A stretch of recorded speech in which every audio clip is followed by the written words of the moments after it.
Welcome to the Reformed Stoic Podcast. Have a seat, grab a drink. Here we discuss politics, religion, current events, philosophy, and everything else that matters. Pull up a chair, get cozy. I'm your host, Reformed Stoic. Let's get started.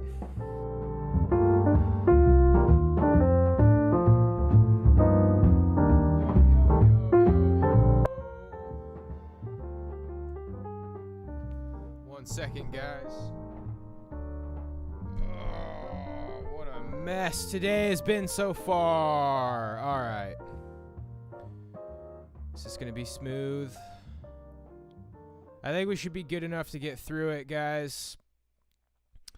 Sorry for those of y'all who are loyal to the schedule. This is just what it is. We're just going to get through it. And in the sake of just getting through, just get through it. Woo! Hopefully it will produce a decent VOD. Nice and rewatchable. Hey, come to think of it, let's start the news segment. You're listening to the Reformed Stoic News segment. Let's go!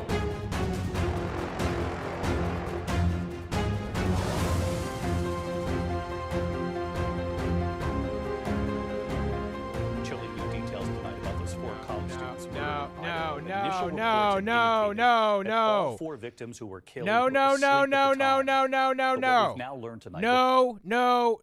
Do not play until I say play. They're all going to do that.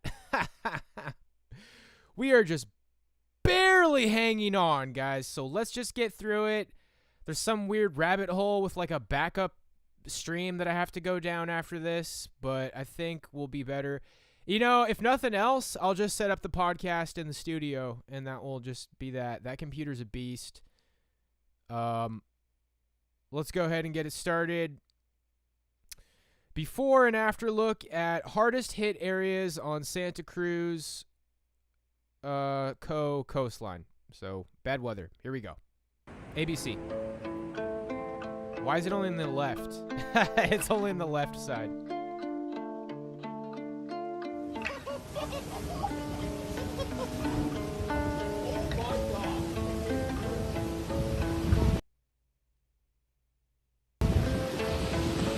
Holy it went through the garage. Why are you guys saying no?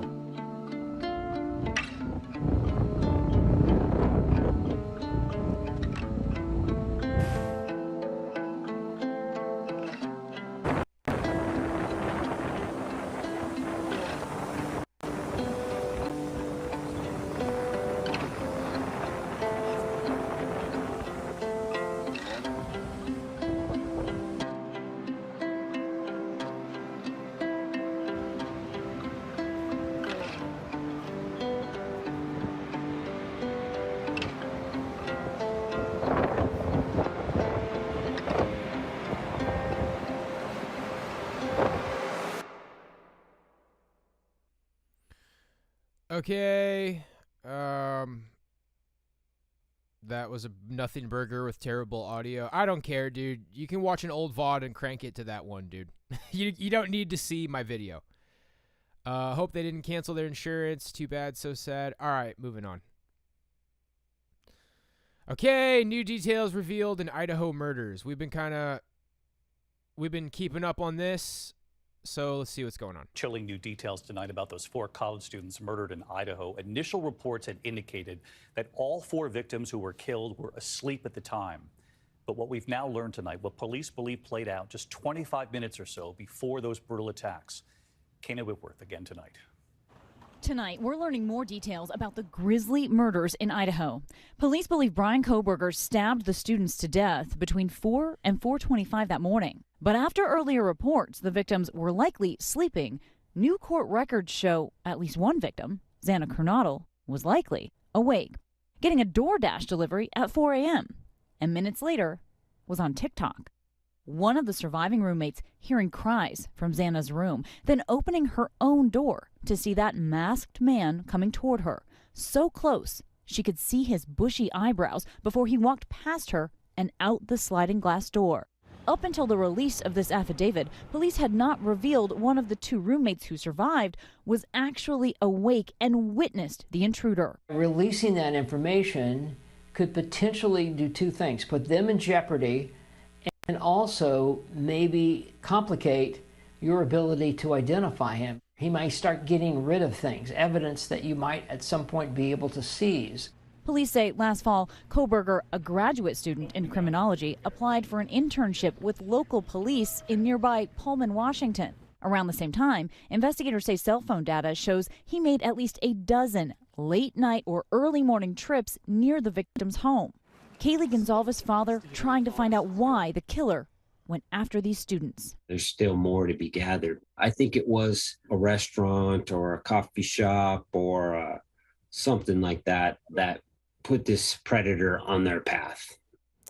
And David, authorities say cell phone data places Brian Koberger back here near the home within 5 hours of the murders, around 9:20 a.m. And it would still be nearly 3 more hours before that initial 911 call was made. David. Kana Whitworth, who's been reporting on this for weeks. Thank you, Kana. Hi, everyone. George Stephanopoulos here. What's his name? Koberger? Glow Burger in Paradise. Yeah, I don't know. I don't want to throw accusations out there, but something strange about all the shootings, if you ask me. I've been saying this. People never understood why they never give out information early on with the investigation. If you give out too much info, the killer might come back to murder them just for talking. And the killer will definitely destroy anything he used during the crime taking place early on. All right. Wow. Really giving their 2 cents here. It's chilling how calm he seems considering all the details we know now, and that in fact he seems to be the one who has committed these horrendous crimes. Okay. Poor kids and their relatives. Those poor kids. How do I reach these kids? I think we got 2 segments on this topic today. Officers tracked suspect in Idaho student murders with digital evidence. CBS Let's turn now to Evening Idaho, where News. CBS News has new information about what led investigators to focus on 28-year-old Brian Koberger, the suspect charged in the brutal murders of 4 college students. CBS's Omar Villafranca is in Moscow, Idaho, with new details tonight. Extremely quiet. They dropped the ball there. Investigators were seen removing mattresses from the crime scene, loading 2 of them onto the back of pickup trucks. This, as newly released documents show, police were hot on the trail of the suspect, thanks to a digital web investigators say entangled Brian Koberger. Everybody's driving around with a GPS tracker. Mark Rosh is a former DOJ cybersecurity expert and says every day people leave a trail of digital debris. People don't realize that when they're using any kind of a device, that they're leaving a track of what they're doing. And even if they're just driving in a car, there are automated license plate readers that are capturing their license plate. Investigators say they were able to ID Koberger as the owner of a white Hyundai Elantra that was seen speeding from the crime scene, which then led to his cell phone number. In the affidavit, police say they tracked the criminal justice PhD student through his cell phone, and it pinged off towers near the crime scene at least 12 times before the attack. Police also say they think the suspect could have turned his phone off the morning of the murders, noting that Koberger's device didn't ping cell towers between 2:47 a.m. and 4:48 a.m., saying that is consistent with Koberger attempting to conceal his location during the quadruple homicide. It's much more difficult to get away with these kinds of crimes in 2023 than it was 20, 30 years ago. The house where the victims were killed is still considered an active crime scene and will be closed off until at least February 1st. As for Koberger, he'll be back here in court next Thursday. Nora? Omar Villafranca, thank you so much. Okay. Bet he wishes he left his cell phone at home that night. For a doctoral candidate in CJ, he doesn't have much common sense. He was pulled over in Moscow in August for a minor traffic offense where he gave his cell phone number to police. He totally forgot about it and didn't learn about burner phones that many criminals use from his college classes. Okay. It is scary to believe that people don't realize that they are leaving a footprint. All right. Well, yeah, he blew it. Oh, well. FBI. The FBI is offering a nearly 500. It's so annoying how all the videos are already playing. FBI raises reward for Capitol Hill pipe bomber. Now, this is kind of interesting. We got just under 4 minutes here, so let's get cozy for this one. Hopefully it's loud. The FBI is offering a nearly $500,000 reward for information leading to the arrest of the person who placed pipe bombs at the Democratic and Republican National Committee headquarters a day before the January 6th Capitol assault. Investigators have released surveillance video of the suspect. You see it there, but have made little progress in 2 years in identifying them. Neither bomb was detonated before they were discovered, but officials say they were functional and could have hurt or even killed people. For more, let's bring in Scott Sweeto. He's the president of S3 Global Consulting and has more than 2 decades with the FBI and the ATF. Scott is a career investigator. What does a $500,000 reward tell you? Frankly, it talks about desperation. That's the kind of dollar amount that you would normally see for senior figures in Al-Qaeda or ISIS. So it seems to reflect that they have kind of gone cold on the trail. So shaping up to be a cold case. So why did the FBI take the unusual step, it's over a year ago, of releasing video? And what does it tell us about an investigative tool called gait analysis? So one of the things you look at when you have video available to you is any kind of clues that you have to identify the person, especially because when this happened, it was during COVID, so people were wearing masks. So you have to look for kind of nonverbal cues. And one of the things you look for is the person's gait. How do they walk? Do they shuffle their feet? How do they bend? And you can really get a lot of information from that. And I think investigators have information that would lead to clues about who this person might be, particularly whether they're male or female. Let's take that a step further. Based on your gait analysis, do you think that is a man or a woman? And just to be clear, is gait analysis as unique as DNA or a fingerprint? Man. I wouldn't say it's as unique as DNA or fingerprints, Catherine, because it's not really an accepted science. It's more something that experienced investigators look at. But in this particular case, there are a lot of people, both publicly and privately, who've said that they believe this person is a female. I believe they're a female.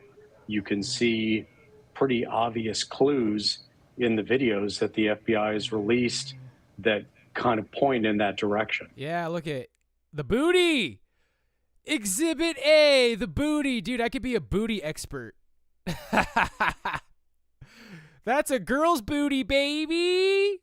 Look at that thickness. Yeah, she's got Exhibit A. A little bit of a curve there. A little curve coming down to a rounded booty. Coming down to a rounded woman's booty and skinny woman legs on woman butt. It's a woman. We have a map of where the devices were discovered at the DNC and the RNC. And for context, this is walking distance to the U.S. Capitol. In your view, what would have happened, or what would have been the security impact if those devices had gone off on the night of January 5th? So pipe bombs, according to the ATF's bomb data center, are the most common device in the United States. But in Washington, D.C., that does not happen. They're very, very rare. So if you had pipe bombs going off at the headquarters of the RNC and the DNC, there would have been an all-out blitz by federal law enforcement and by the DC Police Department, because you would have had a bomber on the loose that hit 2 particular targets. And I think that would have been a very, very significant law enforcement presence that would have continued for quite some time.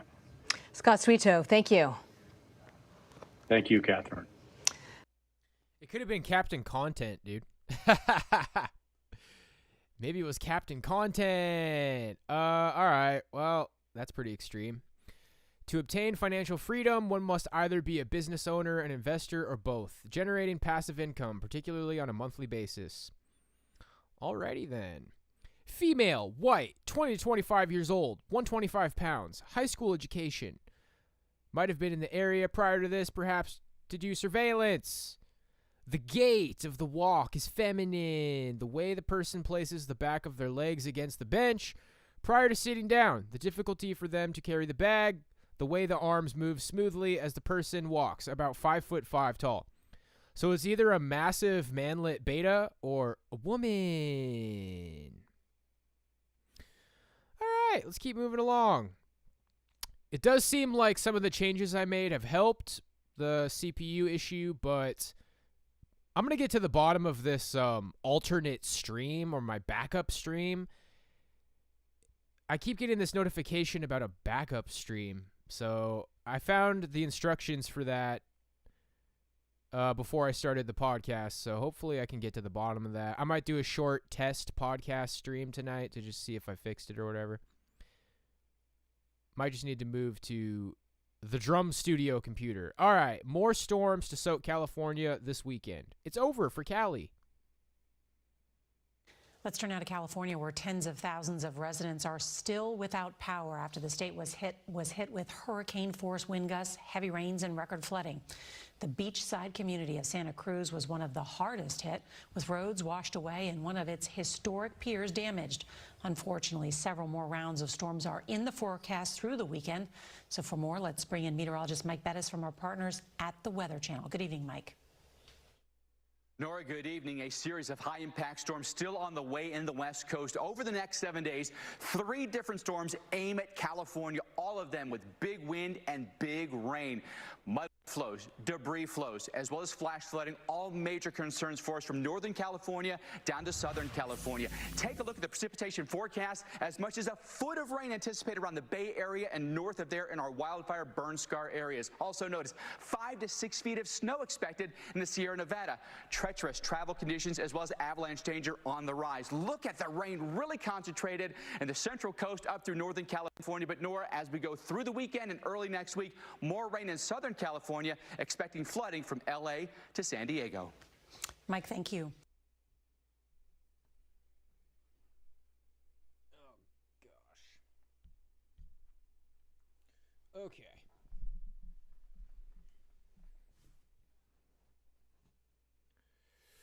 Speaker of the House drama. Yeah, we're just trying to get through it today, guys. It's really a bummer now that like 2 streams in a row have been severely set back by technical issues. Hopefully we're all good to go on Monday. I'm just going to go ahead and play us off with 10 minutes on what are the spiritual dangers of technology. Hopefully there's some food for thought here. Let's go.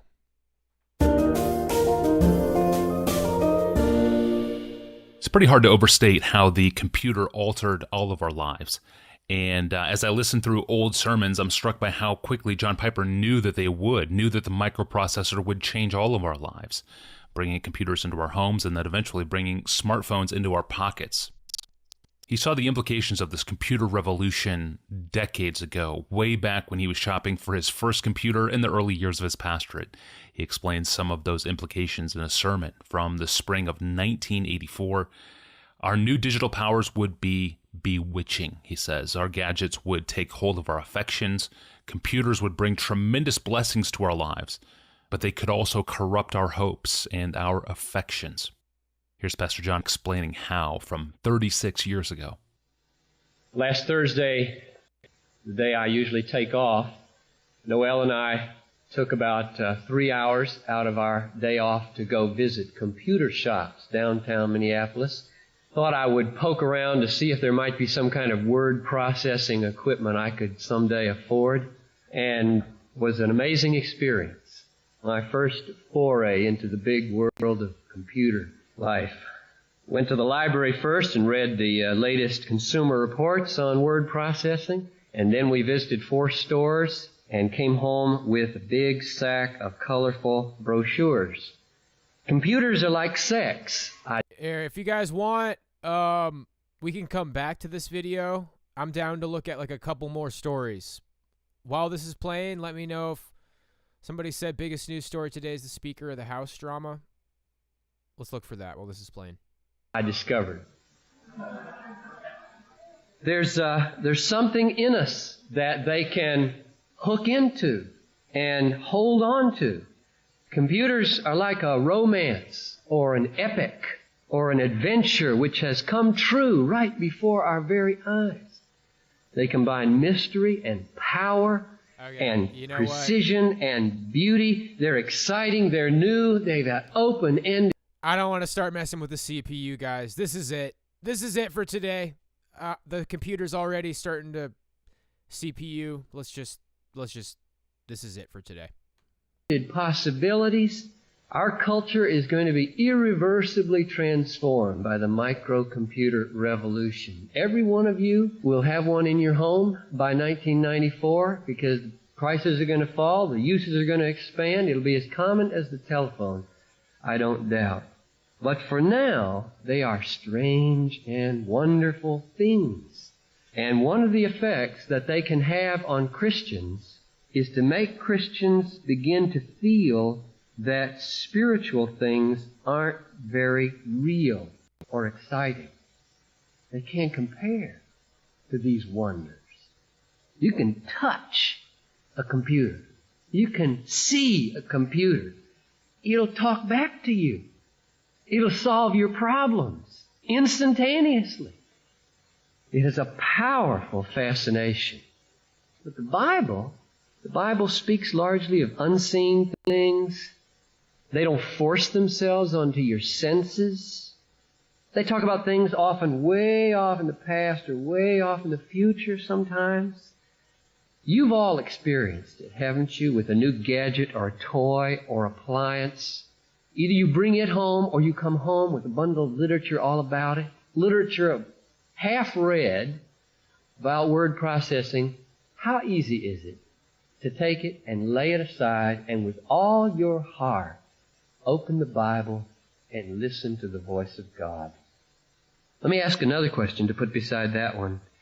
If you were laid low with kidney failure this week and a congested heart, and we're told by the doctor 3 days at the most, unless we use extraordinary measures, and we don't think that would be wise, which would you prefer? Would you ask your family to sit by your bed and read the latest program developments of IBM or the Bible? What's happened? What happens in those minutes after the doctor walks out of the room and leaves you with the imminency of your death? What happens to that gripping fascination of RAM, ROM, CPU, CPM, PC, DOS, multicolor monitors, and perfect writer and profit plan? What happens?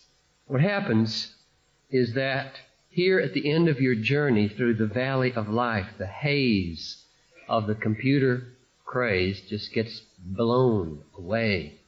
And all of a sudden, you see, perhaps for the first time in your life, the lucid reality of the mountains of eternity just ahead. You look back on that fog falling away into the valley, and you wonder how you could have been so entranced, so captivated, so swallowed up in the mechanical functions of a man-made machine. And you look ahead and you see the spectacular peaks and the awful ravines and the unapproachable crags of those mountains, and you wonder how that could have played such an insignificant role in your life. But not only the mountains ahead. In this short distance that you have traversed between your hospital bed now and those mountains, you look off to the sides. And on this side, you see thick green grass and trees with luscious fruit and crystal streams and darting fish and a huge white dove hovering in midair over it all. And then you look to this side and you see a wasteland of half-eaten corpses and cracked riverbeds and dry ashes, and lurking in the midst of it a huge, gaunt, hungry lion with his shoulder blades sticking up through his mangy fur and his big eyes looking you right in the face. And all of a sudden, in one immeasurable moment, you discover what life has been really all about in the midst of all the hazes of computers and trinkets and toys and cars and houses and business. The real issue of life becomes real clear, namely a battle for your soul between the dove who gives life and the lion who destroys. So this morning I've come to proclaim to you that whatever has entranced you, whatever has captivated you, whatever enthralls you, if it dulls your sensitivity to the mountains of eternity, if it somehow encloses you with a haze so that you don't feel what is really at stake every day in your life between the lion and the dove, it's an illusion from hell. I want us to see Christ in combat today so that our lives can be cleared away of whatever haze is blinding us to the combat that we face. People sometimes ask, if Satan is real, why don't we see more demon possession and exorcisms in America? How come we just hear about that from Indonesia? I got an idea. Satan holds American Christianity so tightly in the vice grip of comfort and wealth that he's not about to tip his hand with too much demonic tomfoolery. What Satan fears most at Bethlehem is an outpouring of the Holy Spirit that causes you and me to say with Paul, I count everything as refuse in order that I might know the power of His resurrection and the fellowship of His agonies, becoming conformed to Him in His death. Powerful statement, as relevant for the smartphone age and for all the bewitching technologies of our age today. This sermon was preached 36 years ago on March 18th, 1984, in a sermon titled Christ in Combat, Defense by the Spirit. You can find it and listen to the entire sermon at desiringgod.org. Thanks for listening. If you haven't done so, get our new episodes as we release them by subscribing to... All right.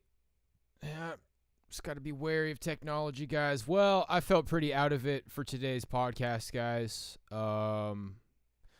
Yeah, it says, please configure both primary and backup streams correctly. The comparison of the streams failed because one of the streams has an invalid configuration. I have not the slightest clue what that means. I never configured a backup stream. I have absolutely no idea what that means. So I am going to try to figure that out. And yeah, it sounds pretty sketchy if you ask me. Like somebody set up a backup stream that I'm not aware of, and it's screwing everything up. And it seems like it only happens when I do the podcasts. But yeah, I don't know, man. I mean, we've done these for a long time, and now all of a sudden I'm having problems. So it's weird. That's it for today, guys. I'm really hungry. I'm annoyed. I didn't eat anything today. So I was like, oh, let's just do the podcast and then we'll eat. And then it took forever to do the podcast. So thanks for the support. God bless you. And I'll see you next time. I might do a short test stream tonight to just kind of test out the podcast.